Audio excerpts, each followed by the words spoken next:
Adolphe Monod, qui a soif? Texte biblique: si quelqu'un a soif, qu'il vienne à moi et qu'il boive. Évangile selon Jean, chapitre 7, verset 37. Y a-t-il ici quelqu'un qui ait soif? Quelqu'un qui ait soif de jouissance et qui n'ait jamais pu trouver de plaisir capable de le satisfaire? Quelqu'un qui ait soif de lumière et qui n'ait jamais pu arriver à rien connaître jusqu'au fond? Quelqu'un qui ait soif d'amour et qui n'ait jamais pu faire échange de tout son cœur avec tout le cœur de nôtre? Quelqu'un qui ait soif de sainteté et qui n'ait jamais pu se dégager tout de bon des enlacements du péché? Quelqu'un enfin qui se soit consumé jusqu'ici à poursuivre un but qu'il n'a pu atteindre et qu'il désespère d'atteindre désormais? Vous tous qui êtes altérés, prêtez l'oreille à Jésus-Christ, votre frère et votre Dieu, frère pour sentir votre peine et Dieu pour la guérir, qui vous appelle au nom de cette soif qui vous dévore pour la rassasier en lui-même et vous renvoyer d'autant plus rempli que vous serez venus à lui plus vide. Si quelqu'un a soif, qu'il vienne à moi et qu'il boive. Il y a de ces paroles du Saint-Esprit que l'on craint de gâter en y touchant, et ce n'est qu'avec une sorte de répugnance que je me hasarde à développer la tendre invitation du Sauveur. Je souhaiterais de m'en tenir à cet empressement instinctif avec lequel chacun de vous vient de s'ouvrir à elle, comme une terre desséchée à une pluie pénétrante, sans y ajouter de ces raisons humaines qui ne savent se rendre saisissables qu'à la condition de mêler à l'onction céleste quelque chose de la pesanteur de la terre. Aussi, je me ferai volontiers quaqueur devant mon texte et préférerai à tous les discours une demi-heure de silence, si je pouvais me flatter qu'elle se passerait dans ces soupirs inexprimables par lesquels l'Esprit lui-même prie pour nous. Mais je n'ai cette confiance que dans le petit nombre. Ce que la plupart ne feraient pas seuls, j'ai donc à cœur de le faire, je ne dis pas pour eux, mais avec eux. Et je le fais avec un désir plus qu'ordinaire de vous apporter non le travail de la sagesse humaine, mais le fruit de la parole de Dieu, interrogé par la prière et commenté par la vie. La soif suppose deux choses: un besoin senti au-dedans, au dehors, rien qui le satisfasse. Si ce besoin trouvait de quoi se satisfaire au dehors, la soif ferait place au rassasiement et deviendrait une source de bien-être. Si le besoin n'était pas senti au-dedans, la soif ferait place à l'indifférence et cesserait au moins d'être une source de peine. Mais souhaiter sans obtenir, chercher sans trouver, vouloir sans pouvoir, voilà la soif, hélas, et voilà la condition présente de l'homme. Voilà notre condition à vous et à moi. Dans notre cœur, un vide immense. Dans la vie, rien pour le remplir, tout au plus quelque contentement mesquin et trompeur qui ne se jette dans ce vide que pour s'y perdre comme une feuille sèche dans le Niagara. Notre cœur, qu'y a-t-il de plus insatiable, mais qu'y a-t-il aussi de moins rassasié? Essayez de nommer une seule de nos aspirations qui ne se tourne en amertume par les déceptions qu'elle rencontre. Toutes ces soifs qui nous tourmentent et que la lecture de mon texte a suffi pour réveiller en vous sont autant de facultés naturelles qui ont fait appel à l'existence et auxquelles l'existence n'a point répondu. La soif de jouissance, désespoir de la faculté de sentir. Laissons à une science faussement ainsi nommée son mépris superbe et superficiel pour l'homme physique. Apprenons de la Sainte Écriture à rendre plus de justice à ce corps formé de la poussière de la terre, mais d'une poussière que la main de Dieu a organisée et où l'Esprit de Dieu a soufflé la vie. À ce corps dont le psalmiste ne peut assez reconnaître la structure merveilleuse et dont Dieu lui-même n'a point dédaigné d'inscrire dans son livre les accroissements confiés au sein maternel, jusqu'au jour où le mystère de la naissance devait mettre en lumière le mystère le plus grand de la vie.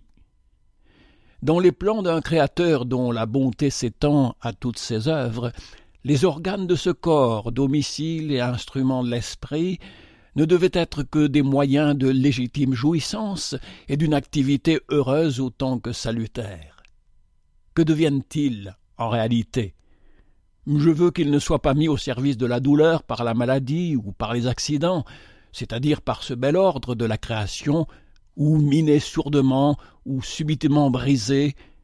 Du moins, ils s'émoussent, ils s'usent, ils se détruisent par l'âge, c'est-à-dire par le développement propre et régulier de notre être. Chose étrange et cruelle, le mouvement seul de la vie se charge de nous jeter en dehors des douceurs pour lesquelles la vie nous a été prêtée, en attendant qu'il nous jette en dehors de la vie elle-même. J'ai soif. La soif de lumière, désespoir de la faculté de connaître. Ce besoin curieux que nous apportons en naissant de nous enquérir et du monde et de nous-mêmes et du Dieu invisible qui a fait toutes choses, ce besoin également sensible dans l'enfance naïve où il fournit à l'instruction un point de départ facile et dans la studieuse maturité où il sert d'aiguillon à toutes les recherches et de base à toutes les sciences, ce besoin qui ne s'arrêterait que parvenu aux limites les plus reculées du temps et de l'espace, et mis au clair sur tous les grands problèmes de l'esprit humain, que dis-je, qui même alors ne saurait s'arrêter, et qui ne peut vivre qu'en marchant, et qui se jetterait à l'aventure dans le vide plutôt que de se renier en disant « C'est assez, pourquoi tout cet immense appareil ?»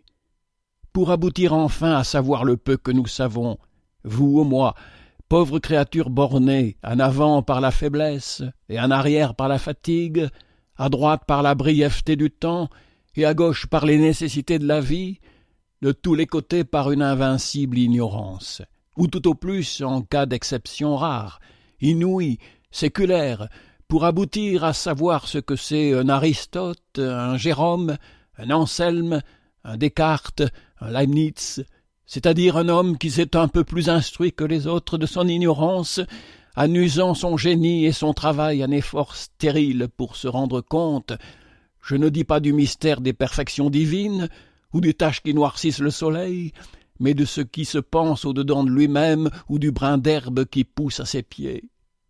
J'ai soif. La soif d'amour, désespoir de la faculté d'aimer. S'il y a quelque chose qui nous distingue d'avec les créatures d'un ordre inférieur, quelque chose qui fasse reconnaître en nous la race de ce Dieu en qui nous avons la vie, le mouvement et l'être, quelque chose enfin qui nous fasse savourer le sentiment, la félicité, la gloire de l'existence, c'est à coup sûr cette faculté mystérieuse et tendre que nous possédons de doubler la vie en sortant hors de nous-mêmes pour vivre dans un autre. C'est l'amour. Aimer, quand on aime non de cet amour de convoitise ou d'intérêt, qui n'est qu'un égoïsme déguisé, mais de cet amour qui a son principe et son modèle en Dieu, aimer, c'est refléter l'image d'un Dieu qui est amour. Aimer, c'est faire descendre le ciel sur la terre. Oui, mais ce ciel, où est-il sur cette terre ? Mais l'amour tel que le cœur de l'homme l'appelle et l'aspire, un amour qui le charme sans le séduire, qui l'inonde sans l'enivrer, et qui le possède sans le ravir à lui-même, l'amour vrai, pur, saint, divin, où le trouver, où le chercher seulement ici-bas? Ah, dites-le-moi si vous le savez. Avez-vous été si privilégié que de rencontrer une créature à laquelle vous ayez pu donner tout votre cœur contre tout le sien, sans réserve, sans scrupule, sans retour, sans intermittence, comme le cœur de l'homme a besoin de se donner pour pouvoir se dire « j'aime et je suis heureux en aimant ». Une créature, fût-elle la plus aimable et la plus aimante que la terre ait eue à vous offrir, qui ait su tellement remplir votre capacité d'aimer qu'il n'y soit demeuré du vide et que vous n'ayez réclamé quelque chose de plus aimable et de plus aimant encore, de plus digne enfin d'occuper un cœur à qui rien ne pèse plus que la solitude, excepté de se donner à demi, et qui va cherchant, avec une persévérance aussi infatigable qu'infructueuse, où se placer sans se mutiler. J'ai soif. La soif de sainteté, désespoir de la faculté de bien faire. Si l'esprit fait le sel de l'existence, et si le cœur en fait le charme, c'est la conscience qui en fait le prix. L'ambition suprême d'imiter le Dieu 3 fois saint, la résolution arrêtée de tout soumettre à sa volonté et de tout régler par sa loi, coûte que coûte, voilà le besoin le plus profond, le plus impérieux, le plus inaliénable de la nature humaine, et sans doute aussi, pensez-vous, le plus assuré, par la fidélité de Dieu même, d'une satisfaction complète. Satisfaction complète, hélas! Et ne voyez-vous pas le sourire amer que cette espérance provoque chez les meilleurs entre tous, qui sont aussi entre tous les plus mécontents d'eux-mêmes? Croyez-en un homme qui n'a vraisemblablement jamais été surpassé en sainteté par aucun autre, peut-être jamais égalé. Écoutez saint Paul, répandant devant l'Église contemporaine et devant les générations futures le témoignage de son impuissance, d'une impuissance passée, je le veux, mais qu'il n'eût jamais exprimée en ces termes s'il ne lui en fût resté quelque chose au moment qu'il en gémit si douloureusement par le Saint-Esprit. La loi est spirituelle, mais moi je suis charnel, vendu au péché. Je n'approuve pas ce que je fais, car je ne fais pas ce que je veux, mais je fais ce que je hais. Je sais qu'en moi, c'est-à-dire dans ma chair, il n'habite rien de bon. Car j'ai le vouloir, mais je ne trouve pas le moyen d'accomplir le bien. Je ne fais pas le bien que je veux, mais je fais le mal que je ne veux point. Je trouve donc cette loi en moi, que quand je veux faire le bien, le mal est attaché à moi. Car je prends plaisir à la loi de Dieu quant à l'homme intérieur, mais je vois dans mes membres une autre loi qui combat contre la loi de mon entendement et qui me rend captif sous la loi du péché qui est dans mes membres. Quand un saint Paul a parlé, dirais-je, ou pleuré de la sorte sur la nature humaine, ce serait prendre un soin superflu que de recueillir une à une les humiliantes confessions d'un Socrate ou d'un Kant, d'un Augustin ou d'un Luther. Aussi bien, il ne vous faut pas d'autre témoignage que celui de votre propre conscience, sondée de bonne foi. Quand avez-vous réalisé, quand avez-vous seulement approché de réaliser l'idéal de sainteté que vous portez au-dedans de vous? Quand avez-vous pu contenir sous la seule loi divine vos pensées, vos discours, vos actes même? Quand avez-vous pu faire tout ce que vous vouliez, tout ce que vous deviez, j'ai presque dit tout ce que vous pouviez? Ah, qui ne reconnaîtrait pour peu qu'il soit sincère avec lui-même que ce point où la satisfaction de nos vœux intérieurs est le plus nécessaire, et en apparence le plus promise, est aussi celui où elle nous échappe le plus invariablement. Qui pourrait se rappeler ce qu'il doit être en piété, en charité, en pureté, en patience, et ne peut pas s'écrier des plus intimes profondeurs de son âme « J'ai soif ». J'ai soif. C'est par où il en faut toujours finir chaque fois que l'on compare les besoins du cœur avec les réalités de la vie. Telle est la disproportion, j'allais dire tel est le contraste entre les deux moitiés de notre existence que l'on a peine à se persuader qu'elles aient été faites l'une pour l'autre. Donnez-moi le cœur de l'homme, ce cœur si grand, si ambitieux, si ardent. Jamais, non jamais, je ne pourrai lui pressentir pour théâtre la vie qui est mise devant nos yeux. Donnez-moi par contre la vie telle qu'elle est, cette vie si étroite, si froide, si vite épuisée. Jamais, non jamais je ne pourrai lui pressentir pour acteur le cœur que nous sentons battre au-dedans de nous. On dirait d'une union mal assortie. Le rapprochement forcé ne sert qu'à faire ressortir l'incompatibilité des humeurs, et l'on serait tenté de croire, tant qu'on n'a pas appris de l'Évangile le secret de ce déchirement, que ce cœur a été fait pour un autre monde, ou ce monde pour un autre cœur, et qu'ils n'ont été jetés ensemble que par une étrange et aveugle confusion. Quoi qu'il en soit, une chose est certaine, c'est que la coupe de la vie, douce peut-être à qui ne fait que l'effleurer, garde à qui la boit jusqu'au fond une lie amère que l'inexpérience appelle déception, et l'expérience mélancolie. La mélancolie n'est pas, comme l'estime le vulgaire, le songe creux d'un cerveau malade. Elle est la conscience réfléchie d'une maladie trop réelle. Elle n'est pas dans un homme qui s'exalte, elle est dans l'humanité qui se connaît. présente chez tous, quoiqu'inégalement sentie et plus inégalement reconnue, croissant en tranquillité apparente à proportion qu'elle se dépouille par degrés de ce qui lui restait d'espoir, la mélancolie est le dernier mot de l'existence terrestre, et ceux sur qui elle pèse le plus fort sont ces esprits et ces cœurs privilégiés qui, en se préoccupant plus que les autres de la véritable fin de l'homme, constatent mieux aussi l'impossibilité d'y atteindre. Elle respire cette mélancolie dans toutes les choses humaines, à commencer par les meilleures, dans les méditations du philosophe, dans les imaginations du poète, dans les créations de l'artiste, dans les conceptions de l'homme d'État, dans la solitude de l'individu et dans les mécomptes de la société, dans le mariage et dans la famille, dans la naissance et dans l'éducation, dans le commencement et dans la fin de toute entreprise, dans nos peines et dans nos plaisirs, surtout dans nos plaisirs, dans le développement de cette vie toujours mourante, qui ne s'entretient comme un flambeau qu'à la condition de se consumer. Que dis-je?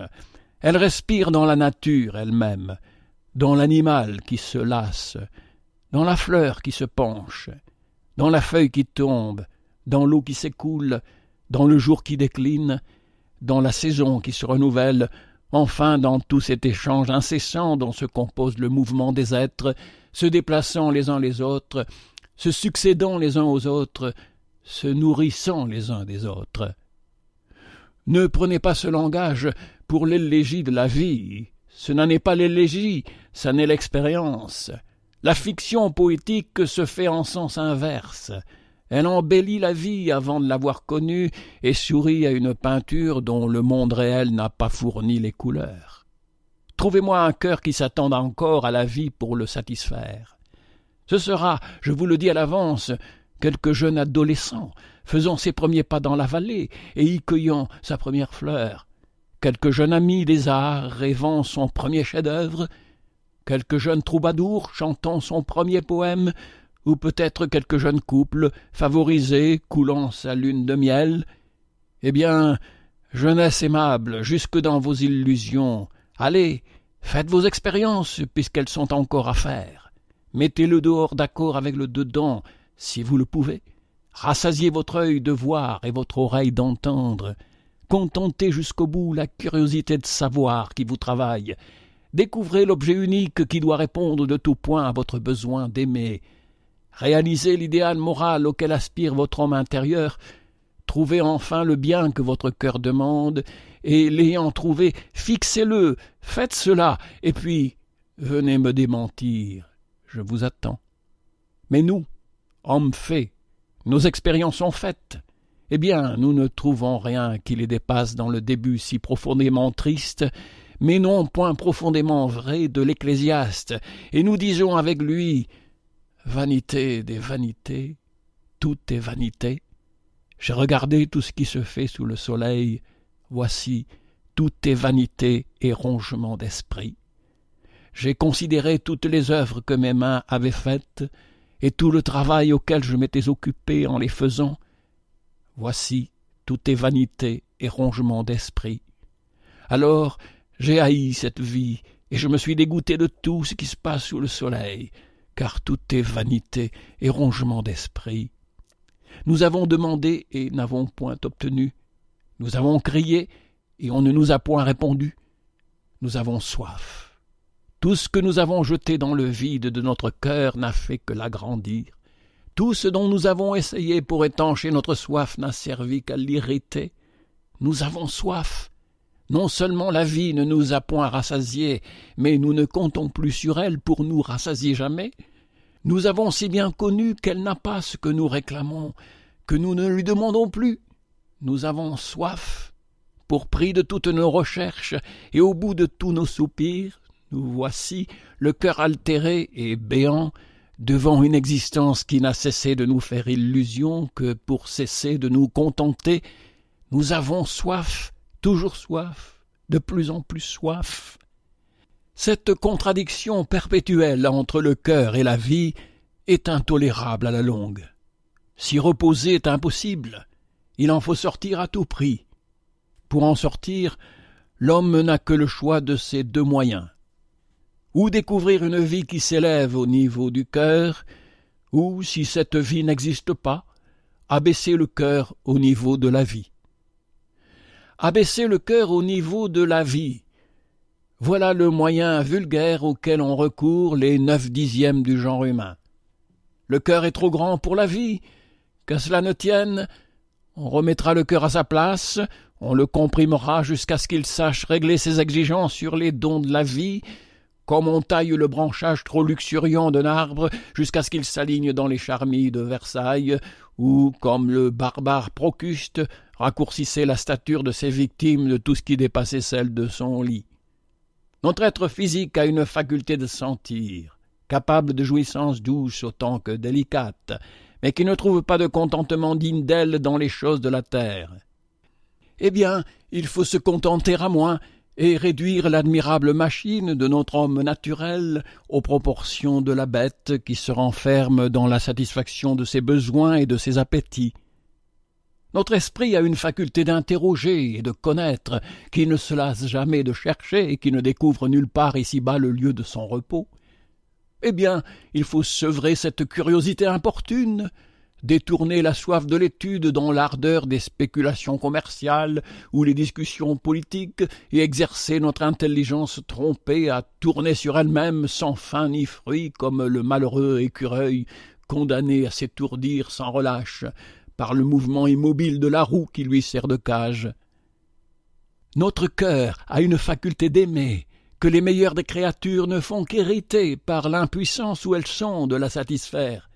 Eh bien, il faut dire adieu à l'amour, il faut se fabriquer un cœur moins difficile, il faut s'accommoder en affection de la mesure reçue, à peu près, passez-moi mes comparaisons familières, comme le bœuf ou le cheval s'accommode de son ordinaire.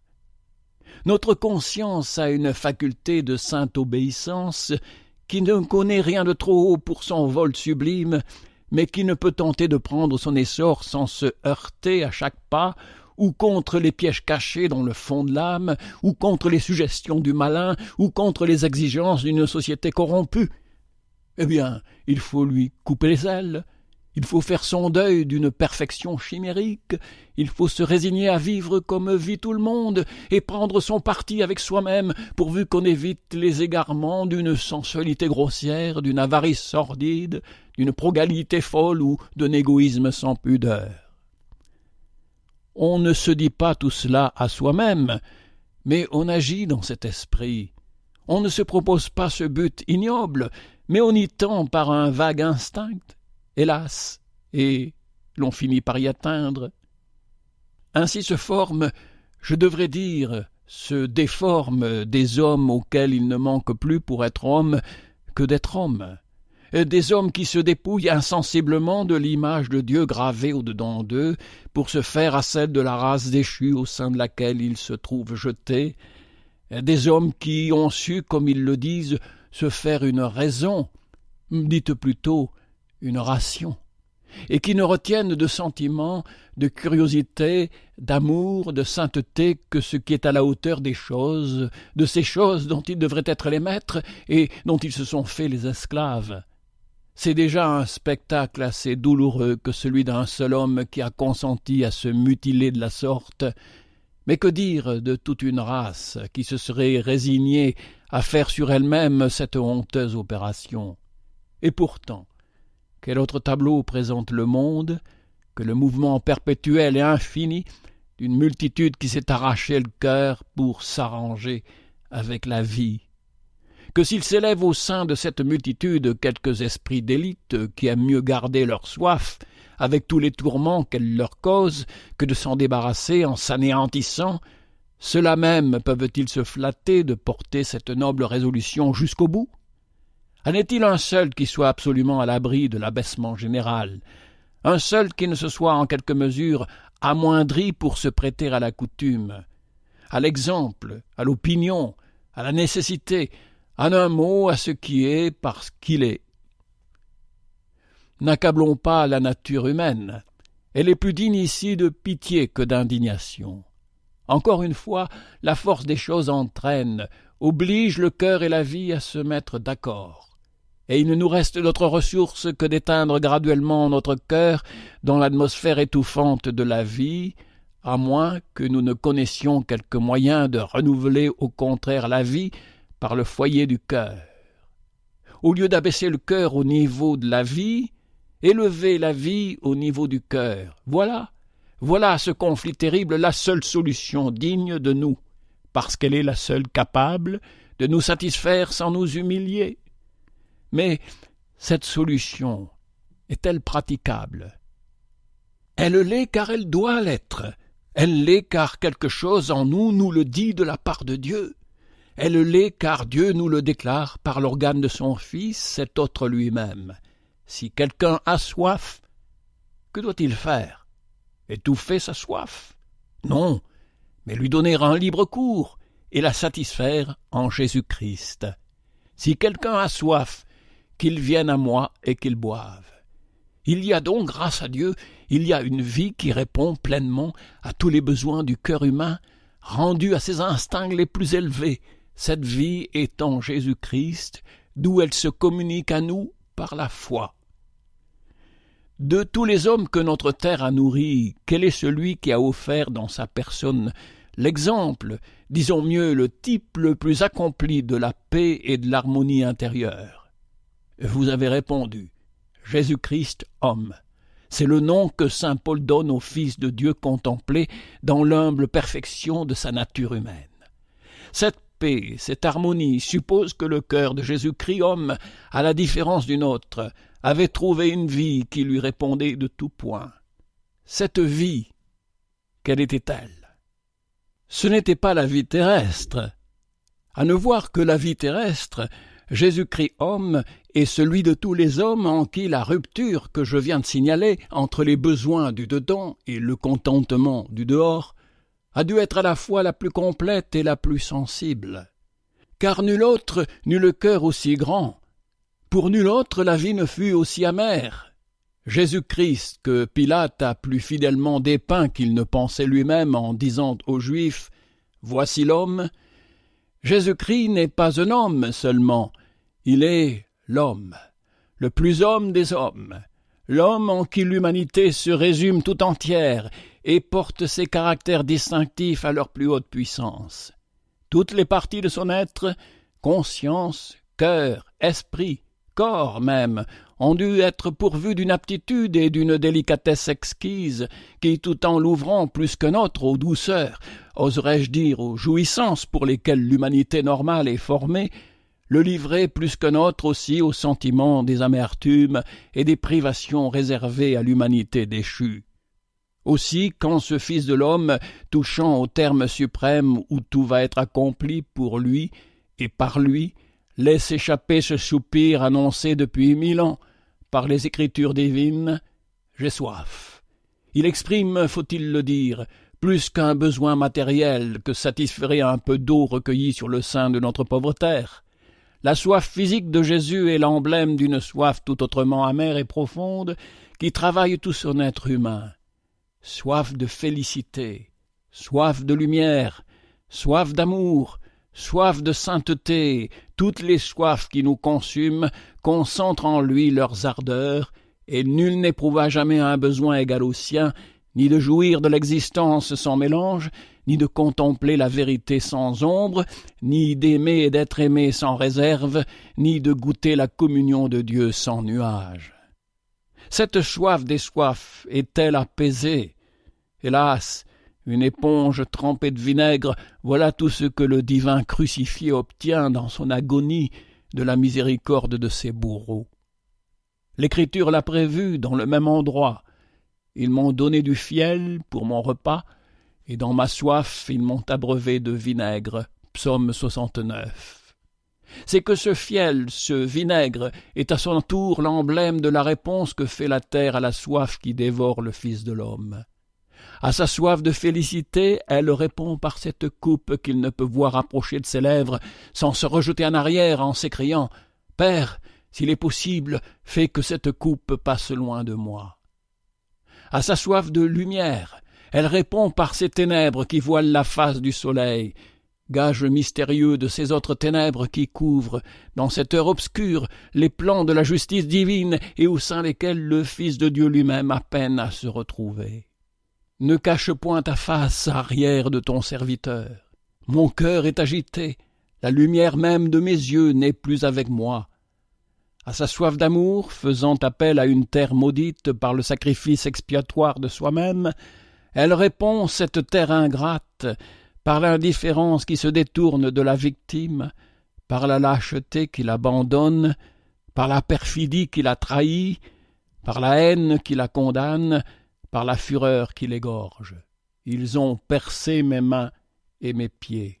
Même celui qui avait la paix avec moi a levé le talon contre moi.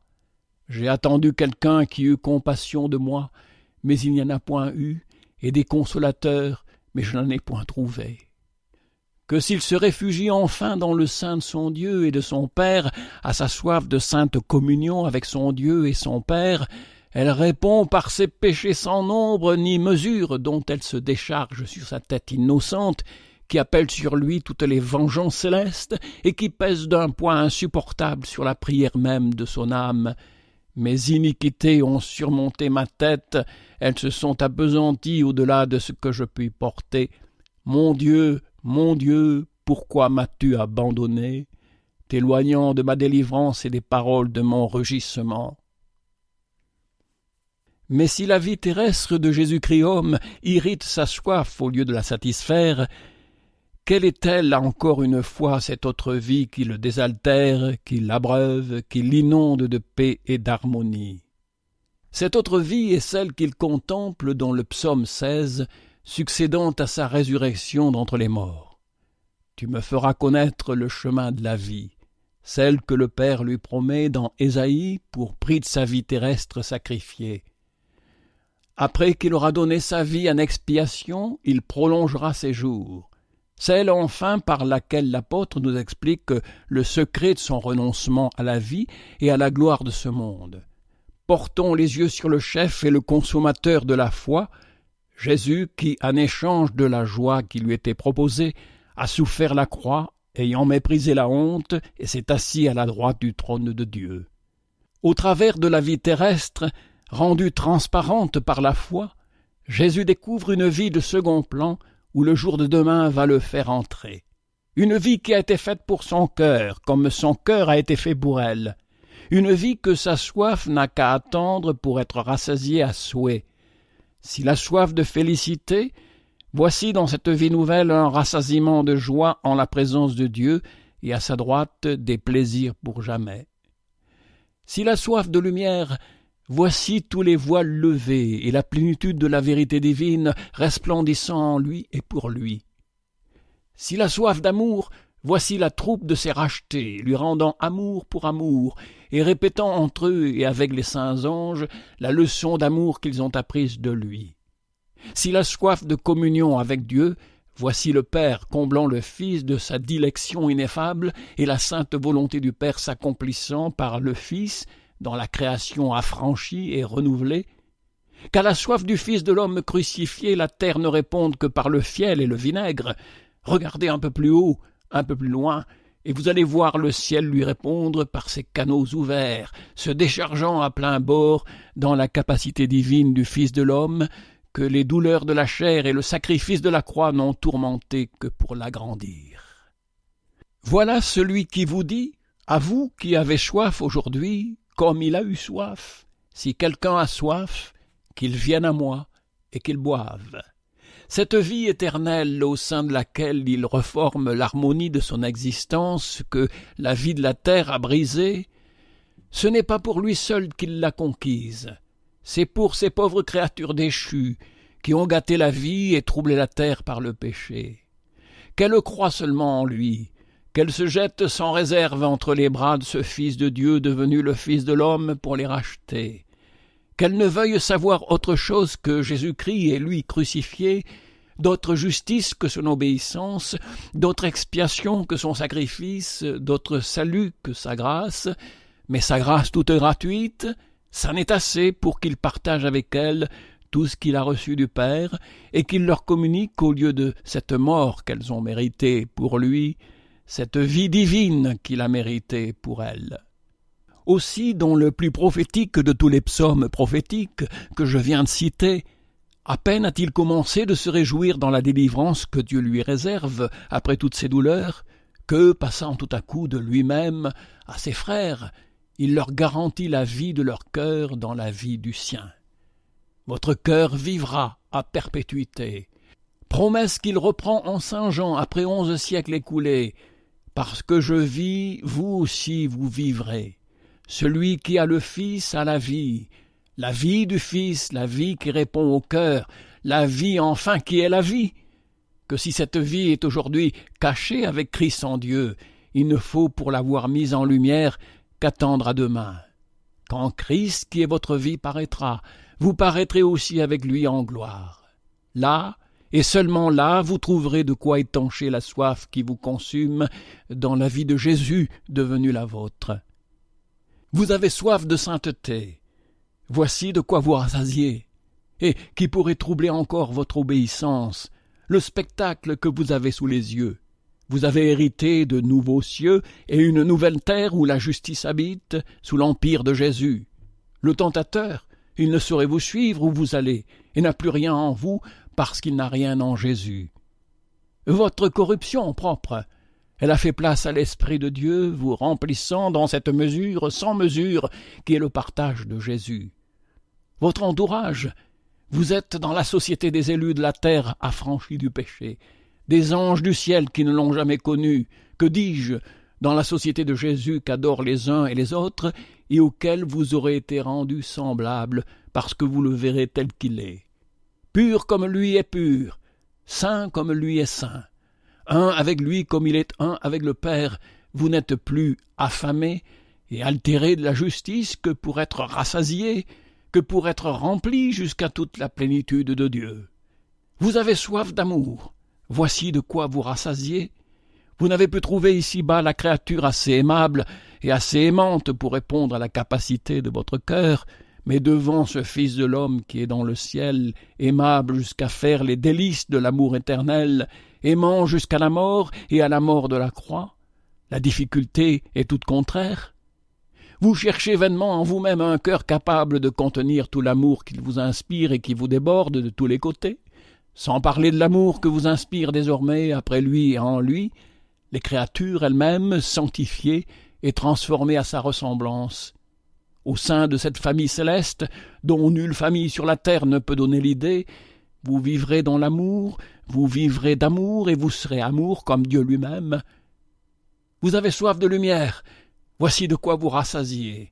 Ce Jésus en qui sont cachés tous les trésors de la sagesse et de la connaissance, si vous pouviez chaque jour l'entretenir et l'interroger, que manquerait-il à votre besoin de connaître, aussitôt satisfait que senti? Eh bien, vous voici admis à son entretien de tous les jours, vous voici libre de l'interroger tout à votre aise, lui glorifié et non plus tel que l'interrogeaient ses disciples dans les jours de sa chair, lorsque cette chair mortelle se mettait entre eux et lui, vous, glorifié avec lui et non plus emprisonné dans ces organes d'aujourd'hui qui semblent quelquefois, telle année l'insuffisance, tenir moins du secours que de l'obstacle et découvrir moins la vérité que l'intercepter. Mais au reste, Jésus vous promet plus encore. En ce jour-là, vous ne m'interrogerez plus sur rien. Évangile de Jean, chapitre 16, verset 28. Tant il est vrai que rien ne pourra plus se dérober à vos recherches, disons mieux, se cacher à votre vue, toute pleine de la vive lumière de Dieu. Vous avez soif enfin de félicité, et d'une félicité qui contente tout l'homme. Ici même, voici de quoi vous rassasier, la félicité que Jésus vous réserve dans le lieu qu'il est allé préparer pour vous, et pour tout l'homme, pour son corps ressuscité aussi bien que pour son esprit sanctifié, que la philosophie n'est à vous promettre, si elle savait promettre quelque chose, qu'une immortalité froide, où l'âme séparée du corps peut prétendre tout au plus à une existence incomplète et incompréhensible, qu'elle semble devoir consumer à courir après cette moitié de soi-même qui n'est plus avec elle. L'Évangile de Jésus vous appelle à revivre tout entier, dans un corps que l'apôtre nomme tour à tour céleste, glorieux, incorruptible et enfin spirituel, comme s'il désespérait de le définir autrement que par une contradiction indéfinissable, dans un corps dont toutes les puissances, à la fois exaltées et purifiées, servent avec une égale aptitude la gloire de Dieu et votre propre bien-être, dans un corps enfin que vous nourrissez d'un fruit nouveau dans le royaume des cieux, assis à table avec Abraham, Isaac et Jacob, et contemplant face à face l'objet de leur foi et de la vôtre, que dirais-je encore? Penché sur cette source inépuisable de sainteté, d'amour, de lumière et de joie qui est en Jésus, vous n'avez plus qu'à vous courber pour boire à longs traits tout ce dont vous avez soif, tout ce dont vous pourrez avoir soif désormais. Mais que fais-je en m'essayant à dépeindre des choses que l'œil n'a point vues, que l'oreille n'a point entendues, qui ne sont pas même montées au cœur de l'homme? Tenons-nous-en à la parole de notre Sauveur. Il sait de quoi nous sommes faits, et quelle est cette soif qu'il est venu partager avec nous. Promet que nous serons rassasiés, que cela nous suffise. Aussi bien ce n'est pas d'aujourd'hui qu'il nous le promet. Il le promettait hier, dans le langage magnifique des premiers prophètes annonçant sa première venue. Quant aux affligés et aux misérables qui cherchent des eaux et n'en trouvent point, et dont la langue est desséchée par la soif, moi, l'Éternel, je les exaucerai. Moi, le Dieu d'Israël, je ne les abandonnerai point. Je ferai sourdre des fleuves dans les lieux hauts élevés, et des fontaines au milieu des vallées. Je réduirai le désert en des étangs et la terre sèche en des sources d'eau. Il le promettra demain dans les tendres invitations de l'apôtre prophète, annonçant sa seconde venue. À celui qui aura soif, je lui donnerai de la source d'eau vive, sans qu'elle lui coûte rien. Et l'Esprit et l'Épouse disent « Viens ». Que celui aussi qui l'entende dise « Viens ». Et que celui qui a soif vienne, et quiconque veut de l'eau vive en prenne, sans qu'elle lui coûte rien. Ils n'auront plus de faim ni de soif, car l'agneau qui est au milieu du trône les paîtra et les conduira aux sources vives des eaux. Que nous faut-il de plus? Tâchons par ces moyens imparfaits dont nous disposons aujourd'hui à nous figurer tout ce qui peut combler tous les vides de notre cœur, mais cela fait, disons-nous bien que Dieu peut faire infiniment au-delà de tout ce que nous pouvons demander ou concevoir. La terre n'est pas plus au-dessous du ciel que nos vœux les plus ardents et nos espérances les plus hardies sont au-dessous de la réalité vivante que Jésus va nous faire trouver près de lui, en lui, demain, quand ce voile de chair qui nous sépare de lui sera tombé. Livre-toi donc sans crainte, ô mon âme, à l'ambition qui te travaille. Déploie tes ailes dans l'espace infini, ouvre la bouche toute grande, souhaite, demande, appelle, et ne désespère plus de rien, que de pouvoir embrasser dans son immensité le rassasiement promis pour cette autre vie que Dieu a mise devant son Christ et que son Christ a mise devant toi. Si quelqu'un a soif, qu'il vienne à moi et qu'il boive. Oui, demain, mais aujourd'hui, entre notre cœur et cette vie céleste qui doit le rassasier, pourquoi la barrière de cette vie terrestre qui intercepte si cruellement le rassasiement attendu, de cette vie courte pour l'éternité, mais si longue pour le temps, surtout quand on souffre, de cette vie moins difficile à accepter par les douleurs dont elle abonde, que parce qu'elle offre de vide et d'imparfait à un être qui ne saurait se reposer que dans la plénitude et la perfection. À cette question, je pourrais répondre par la perturbation que le péché a portée dans l'ouvrage du Créateur qui veut être reconnu pour être réparé. Mais tenons-nous-en à une réponse plus heureuse et mieux prise dans l'esprit de mon texte. Aujourd'hui, à sa place marquée dans le rassasiement de demain, la vie terrestre n'intercepte la vie céleste que pour la préparer. Elle n'en est pas la barrière. Elle en est l'apprentissage et l'éducation. C'est encore en Jésus-Christ homme qu'il faut aller étudier cette doctrine aussi instructive que consolante. Qu'il aurait mal compris l'Évangile, celui qui ne serait trouvé dans la vie terrestre de Jésus-Christ qu'un obstacle ou qu'un délai apporté au développement de sa vie céleste. L'Évangile nous fait contempler dans l'une le prélude, j'allais dire la condition de l'autre. C'est à cause de la mort qu'il a soufferte que Jésus a été couronné de gloire et d'honneur. C'est pour s'être abaissé jusqu'à la croix qu'il a été souverainement élevé et qu'il a reçu un nom qui est au-dessus de tout nom. C'est le fruit du travail de son âme sur la terre qui doit le rassasier au siècle des siècles. Il le sait bien, et cette pensée lui adoucit les amertumes de sa vie terrestre. Disons plus, cette pensée lui inspire une sainte impatience de parcourir, d'épuiser la série des douleurs par lesquelles il lui faut passer pour entrer dans sa gloire, et qui ne recule la joie de sa délivrance que pour la mûrir et la croître. Cette coupe qu'il repousse par l'instinct de la nature, il en a soif en même temps pour l'accomplissement de sa mission, et s'il s'écrie « Père, délivre-moi de cette heure », il ajoute aussitôt après, par un sentiment contraire, « Mais c'est pour cela que je suis venu jusqu'à cette heure. Père, glorifie ton nom. » Ce baptême de douleur dont il doit être baptisé, il en a soif. J'ai à être baptisé d'un baptême, et combien suis-je pressé jusqu'à ce qu'il soit accompli. Cette Pâque dernière qui doit préfigurer son sacrifice et le précéder de quelques heures, il en a soif. J'ai ardemment désiré de manger cette Pâque avec vous avant que je souffre. Le prompt dévouement de ce complot qui doit le livrer aux mains des méchants, il en a soif. Ce que tu fais, dit-il au traître Judas, fais-le bientôt. Enfin, toute cette volonté de Dieu qui aboutit au sacrifice de la croix, il en a soif. Ma nourriture est de faire la volonté de celui qui m'a envoyé et d'accomplir son œuvre. Une soif qu'il avait déclarée dès longtemps dans la prophétie.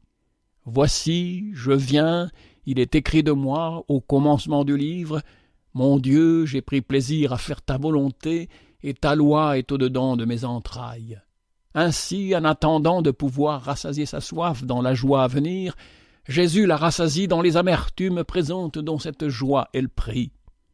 Cette vue est encore trop superficielle.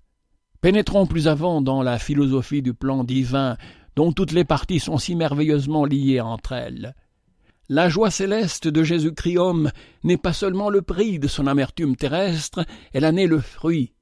L'une ne se rattache pas à l'autre seulement comme le salaire au travail, elle s'y rattache comme le développement au germe. Entre le présent et l'avenir, l'Écriture reconnaît un rapport naturel, nécessaire, qui réside dans le fond des choses. Ce que l'homme aura semé, c'est aussi ce qu'il moissonnera. Prise dans leur essence intime, la vie céleste de Jésus-Christ homme et sa vie terrestre se rejoignent et se confondent. Car sa vie céleste n'est que la libre expansion de cet Esprit de Dieu qui le remplit déjà sans mesure dans sa vie terrestre, mais comme embarrassé dans la chair. Cet esprit qui seul étanche la soif de l'homme intérieur est figuré dans l'Écriture sous l'emblème de l'eau qui désaltère l'homme physique. Il l'est plus spécialement dans notre Évangile qui s'en explique en termes express à la suite de mon texte. Il disait cela de l'esprit que devaient recevoir ceux qui croiraient en lui.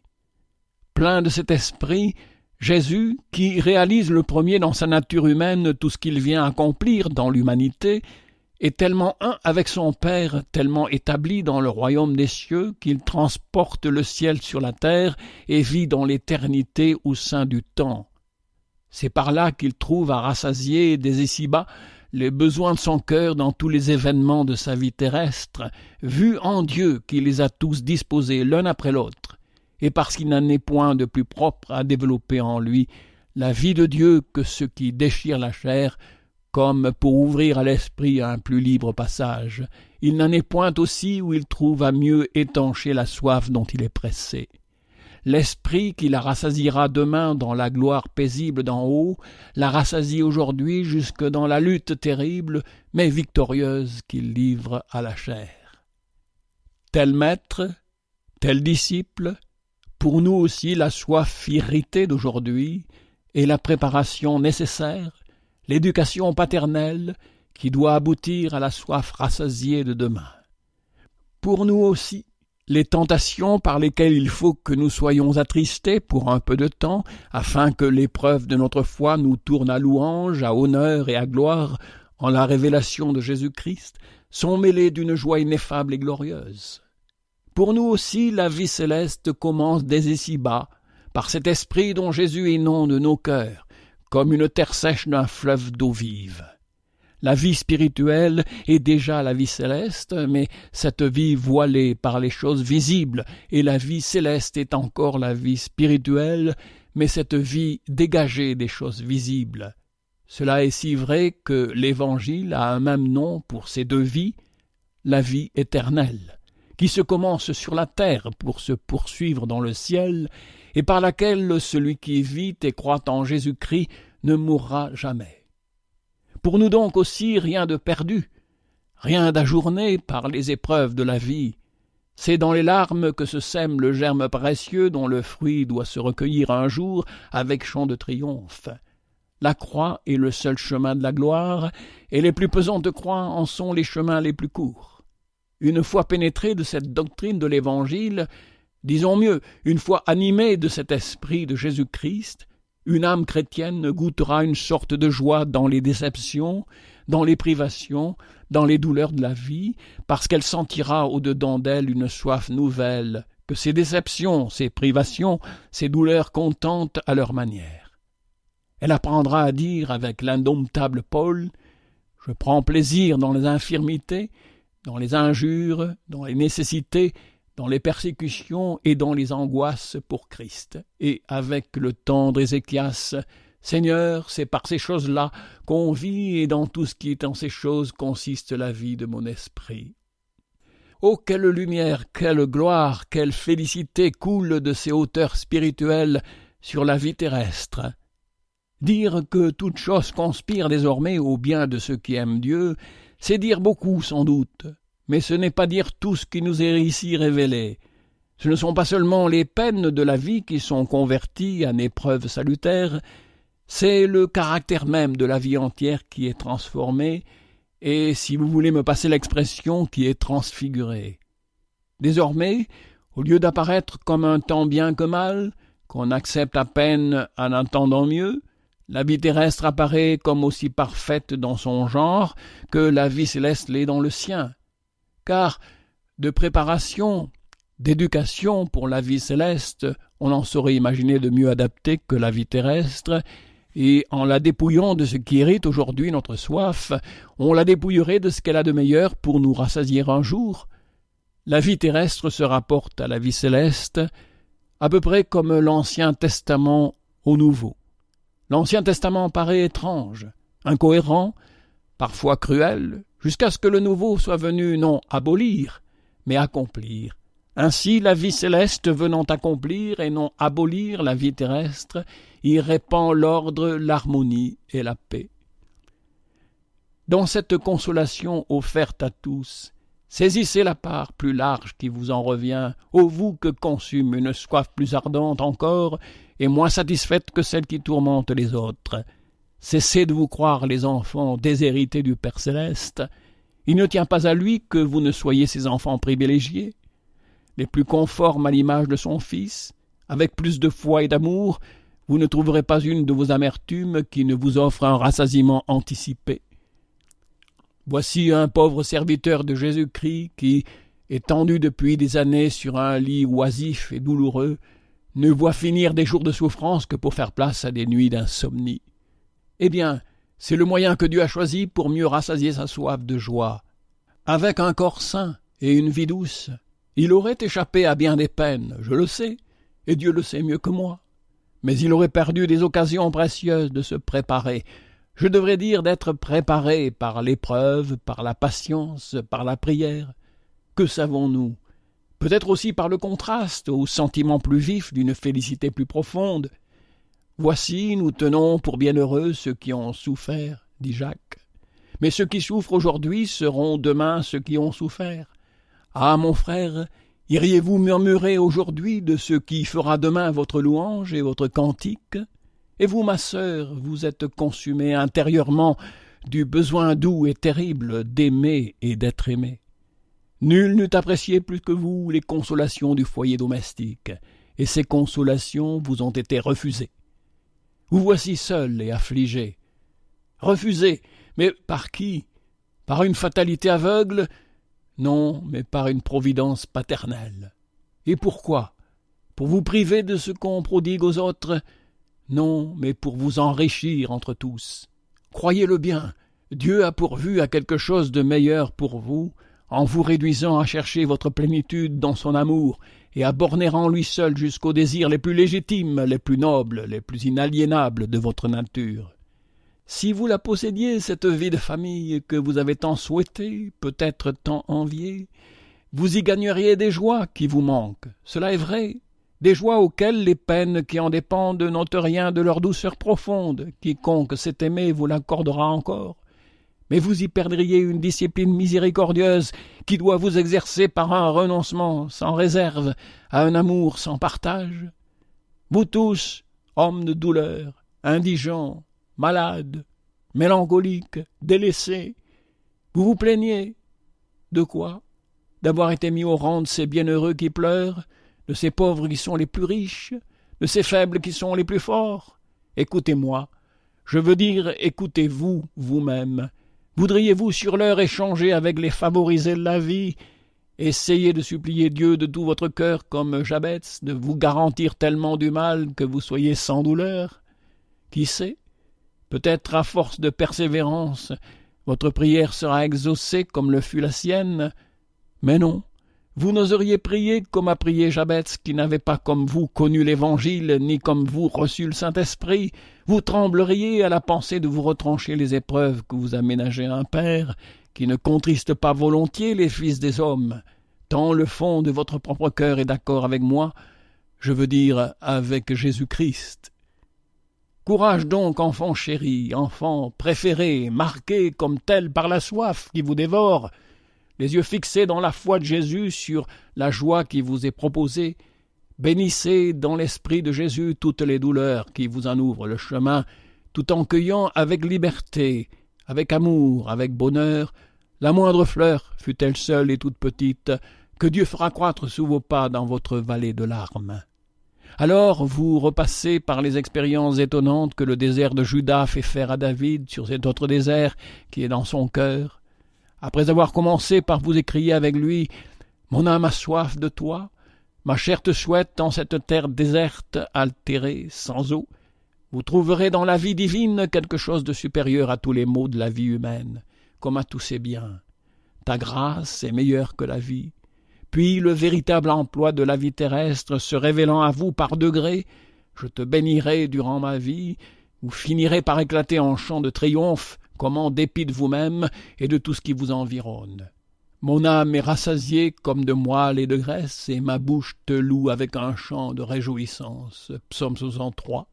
Et vous devancerez le jour où l'ange de l'Apocalypse vous invitera à boire de la main de Jésus à la coupe de sa joie céleste, en buvant avidement de la main du même Jésus à la coupe de son amertume terrestre. Si quelqu'un a soif, qu'il vienne à moi et qu'il boive. Êtes-vous capable de recevoir une consolation plus haute, une consolation toute de charité prise non dans le rassasiement de votre propre soif, mais dans celui de la soif d'autrui? Au reste, le mot consolation est ici trop faible, et celui de gloire conviendrait bien mieux. Car que se pourrait-il de plus glorieux que d'entrer, je ne dis plus seulement dans l'esprit de Jésus-Christ, mais dans son œuvre elle-même, et que d'être en quelque sorte crucifié pour vos semblables? Hâtons-nous de nous expliquer. Le fruit que Jésus devait recueillir pour lui-même de son abaissement et de son sacrifice n'était pas le principe unique de sa paix dans ses douleurs. Il n'en était pas même le principe dominant. Jésus laisse toujours la première place à l'amour.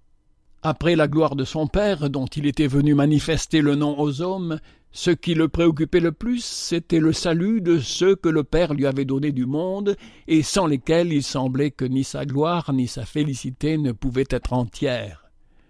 Père, mon désir est, touchant ce que tu m'as donné, que là où je suis, ils y soient aussi avec moi, afin qu'ils contemplent ma gloire, laquelle tu m'as donnée.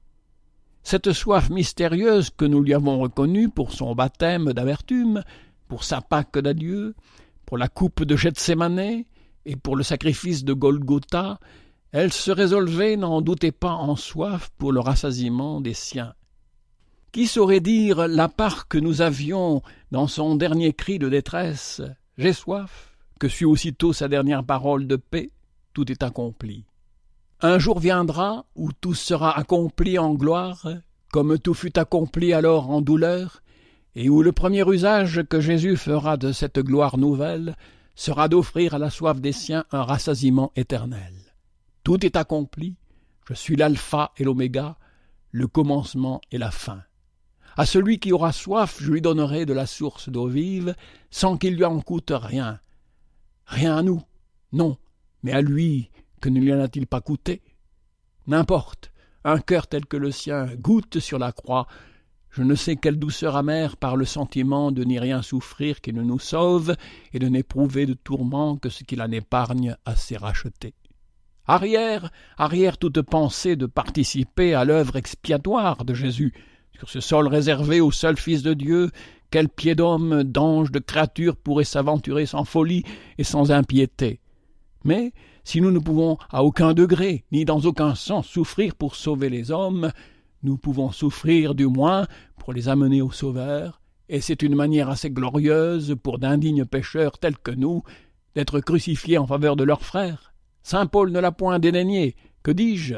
Il en a été comme transporté hors de lui-même, lorsqu'associant dans cet esprit sa peine à celle de son maître, il laisse échapper ces étonnantes, j'allais dire ces imprudentes paroles.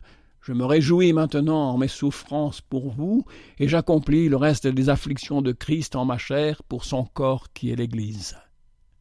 Vrai ministre de Jésus-Christ, vrai serviteur de l'Église, qui, achevant d'épuiser ce que son maître pouvait avoir laissé d'inexploré dans le champ des souffrances humaines, trouve abondamment de consolation, pour ne pas dire surabondamment de joie, à penser qu'il n'en dure aucune qui ne serve au perfectionnement des saints et à l'édification du corps de Christ. Eh bien, cette consolation, cette joie palpitante et de douleur et d'amour, Jésus vous la propose dans mon texte.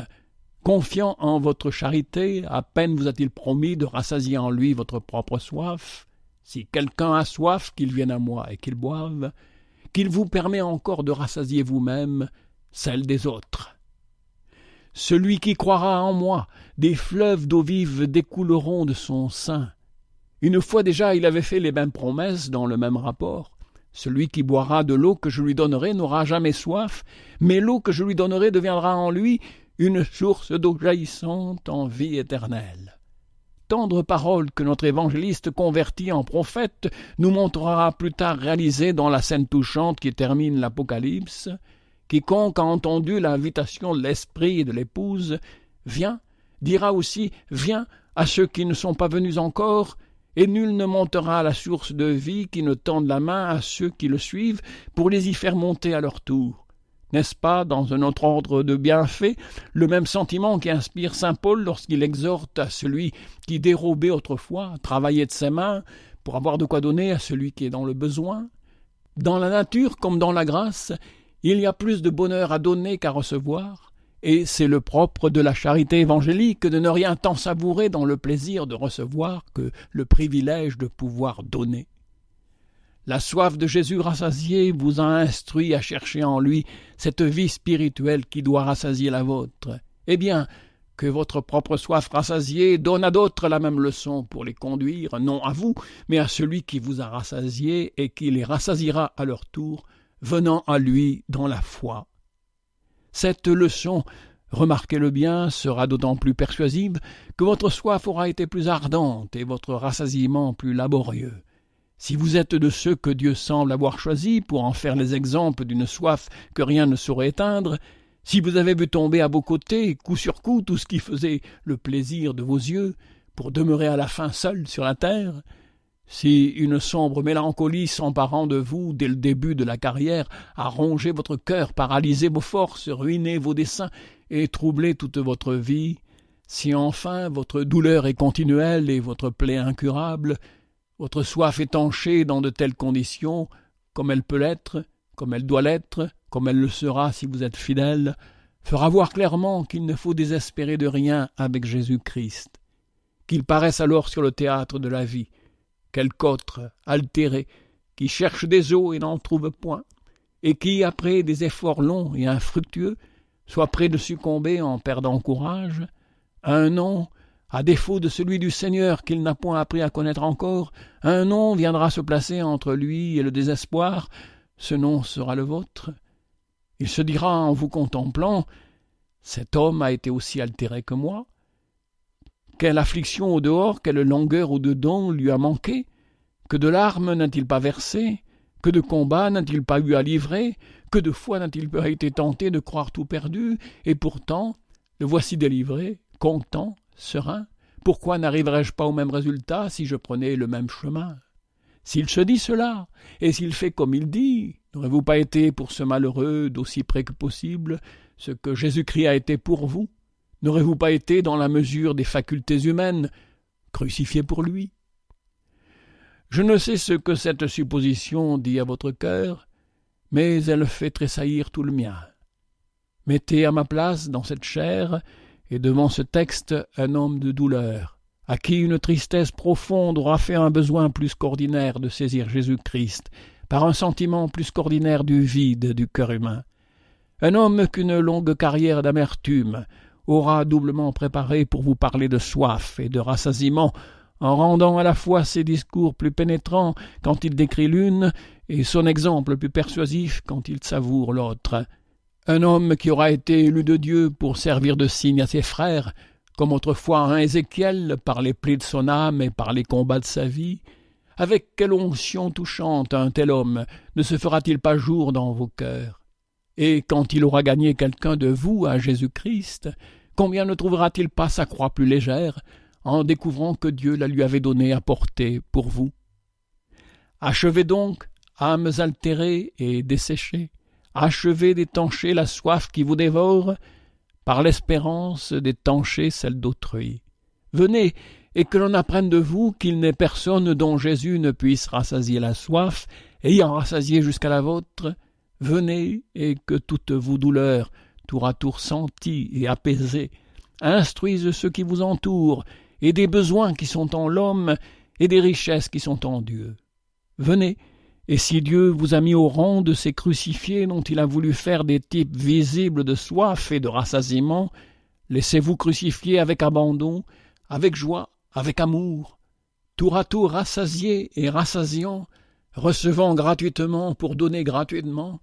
Venez éteindre dans la coupe de la charité de Jésus ce que sa coupe de vie et sa coupe d'amertume vous ont laissé de soif. Si quelqu'un a soif, qu'il vienne à moi et qu'il boive. Et quand cette charité fut-elle plus requise qu'aujourd'hui? Quand l'invitation de mon texte fut-elle plus méconnue? Quand le monde fut-il à la fois plus altéré et moins disposé à étancher sa soif en Jésus-Christ? Oui, notre siècle connaît plus qu'un autre la soif qui le consume. Il la sent, il en souffre, il s'en plaint, mais pour la satisfaire, il ne voit rien au-delà de cette vie qui la trompe et qui l'irrite. Notre siècle semble se flatter de retrouver dans le sein de la terre quelque source perdue d'Éden, à la condition de la creuser plus profondément. Ce qu'elle ne donne pas aujourd'hui, il lui demande pour demain, comme si l'expérience de ses déceptions n'avait pas eu le temps de se faire pendant les 4000 ans qu'elle a déjà duré. Ce qu'elle ne donne pas à l'individu, il le lui demande pour la race, comme si la race était autre chose que la réunion des individus, ou que la vie personnelle pût s'absorber dans la vie collective par déférence pour la philosophie du jour. Hélas, et au lieu de suivre Jésus dans la vie céleste où il offre de nous désaltérer, on se fait un faux Jésus terrestre, profane et charnel pour invoquer à l'aise son nom vénéré sans obéir à ses maximes. Tout cela est aussi insensé que coupable.